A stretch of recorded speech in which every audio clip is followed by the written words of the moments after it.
And in the city of Seattle, Washington, at around 11 a.m., 911 operators would receive a call that would change the course of history. Hello, 911, what's your emergency? There's a black man. He's carrying something that looks like a samurai sword. Okay, calm down. Please don't racial profile. Does he appear to be dangerous? He's just standing there, but everyone's Who's fake? freaking out. What is your current location? 2nd and Pike. Okay, I want you to stay on the line. I'm going to alert law enforcement of the situation. Just send help now, stay please. calm for me, okay? Yes, I'm very calm. This call triggered an 11-hour standoff, which would forever immortalize the name of the Seattle Street Samurai. Shakes off the tear gas with almost superhuman strength. The man refused. This nigga smoked out, bro. Bro, if you don't get this smoker off the street. To surrender his weapon without a fight. There's talks about this guy online, but they're from forever ago. So I just thought I'd make a contribution by putting this amazing story in a digestible video format. I was genuinely floored to see that nobody had made a video about this, because this shit is insane. With nothing but sunglasses and a samurai sword to his name, this man held off an army of And a leather jacket. Don't do it to him. That leather jacket came in clutch also. police officers for 11 hours. He withstood everything from getting shot to receiving a bribe in the form of a Big Mac, and just stood there. His name is Tony Allison, but on this day he insisted that everybody, including the police, refer to him as Apollo. And it all started with him doing nothing. Yeah, it didn't actually start with that 911 call. That was fake. Surprise. Sounded fake as a bitch.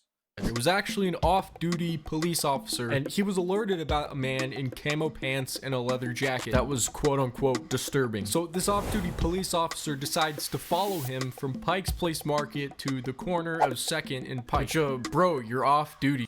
Yeah, whatever happens, happens. If they want to stand his ground, he's standing his ground, bro. Like, nigga, you asked for it. Try hard much? Anyways, this is where you see him in the video. Now, Apollo was suspicious of this guy following him, and rightfully so. I would be as well. So he took what the cop describes as a defensive stance with his sword at the ready, which is understandable in a defense situation like this one. But sadly, that was enough for the off-duty cop to call his buddies, and they would remain in that same location for the next 11 hours. They closed all the I don't get why they be having standoffs like this when that shit can be resolved in 10 minutes with a shot to the leg.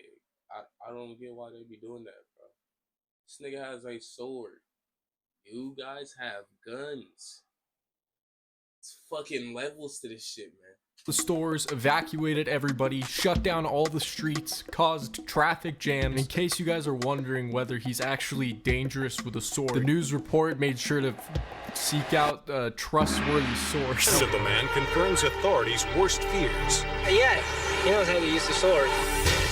When the cops got there, apparently they tried to bribe the samurai sword out of his hand with a glorious sum of $50. I want you to take one look. Nigga, a pink bill? It's just a pink? And you still gonna go to jail? No, hell no, bro. Hell no, cuz. Better ask for a helicopter and jet ride right now, my nigga. That's true. Look at this guy and guess how he responded. Defensive stance. No, but actually, verbally, he didn't say anything for the entire 11-hour standoff, except mentioning he had brothers in China and Russia and correcting police officers when they wouldn't refer to him as Apollo. He also said that he was possessed by demons and wanted to kill them. Hey, we can tell, bro. You trying to fight them niggas off right now. It just ain't working. He talked about Satan. He talked about his brothers in Russia and China, but he never really engaged the negotiator. But yeah, he just refused to drop the sword. I don't know, I couldn't imagine why. However, the police did not give up here. Nah, they went back to the drawing board and came up with another offer. Now, I can't make this It's your McDonald's Big Mac. You've got to taste. They offered him a Big Mac. No, I'm serious, this is real. They offered him McDonald's. This is targeted. Then they assumed since he was unmoved by this, he must have a mental health history. So they tried triggering schizophrenic urges. Of course, he was unmoved by these childish tricks and continued. I see why the other countries call us fat as shit now, bro. Fuck you mean he was offered a Big Mac to just stop the standoff? Like that was gonna help or work. Oh my god. 2 sandwiches in one? Life couldn't get any better. Continued to stand his ground. So the police weren't sure what to do next. Since he wasn't attacking anybody, they had to get the sword out of his hand. They thought about throwing a net over him. They shot him with tranquilizer darts, which had no effect. They also shot him with those riot pellets, those little beanbags. Now, I don't know if you guys remember that scene in Jackass where they shot Johnny Knoxville with one of these things. It's considered less lethal. He was on the ground panting for like 20 minutes. He just shrugs it off. Anyways, 2 unfair nut shots later, he was still standing. But he endures round after round and shows no sign of surrender. So then they decided the best route to take is to tear gas him. The man shakes off the tear gas with almost superhuman strength. Yo, this nigga is a fucking troop. Put this nigga in the military, bro. Fuck what he talking about. Put this nigga in the military. Only frontline man with a damn sword, bro. He talking right now. Spray him with a fire hose, hoping that he will lose his grip on the Gotta be racially motivated. sword. When that doesn't work, they turn the water pressure up, full blast. and then pin him down with a ladder. Those guys went down by the book, exactly what they were supposed to do. Oh, yeah, of course. I'm pretty sure this is the definition of by the book, actually. Now, when you look at this from the outside, who is in the wrong here? Guns with special bean bags that strike with the same impact as a heavyweight boxer's punch. Chemical agents, or tear gas, makes the suspect very uncomfortable. Burns his eyes, it burns his skin, and it makes it difficult for him to breathe. The jets of water pack the force of a hurricane wind.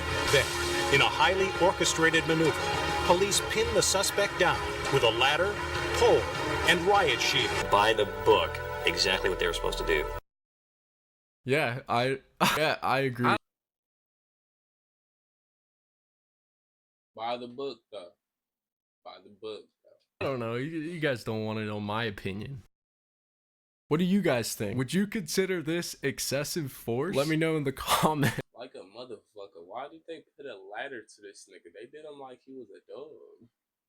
That's what. And you might think this man's had enough, but the tragedy of Tony Apollo Allison's story is not done. As it turns out, only a year prior to the sword incident, Tony Apollo Allison was released from Western State Hospital after finishing a 10-year sentence from a charge in which he pled not guilty due to insanity, a charge of second-degree assault with intent to rape. Before this incident, he was an alcoholic, wandering the streets with a sword on his back, and now he's a man with his name engraved in history. He was later sent back to Western State Hospital. However, his current whereabouts are unknown. Until now, in a twist of events, I think I might have just found him, or at least some potential evidence he's still out protecting the city. Back in 2021, a dad was with his son at Bitter Lake Playfield, and while passing by a homeless encampment, spotted this distinct shiny object sticking out of the debris. Now, the location of this park happens to be about 50 miles away from Western State Hospital, or a mere 8.2 miles away from where this whole thing began.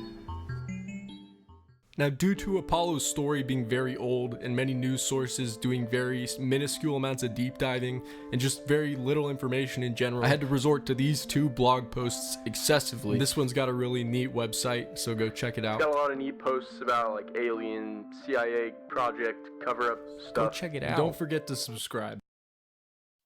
The date is... Subscribe, like they said, to me though.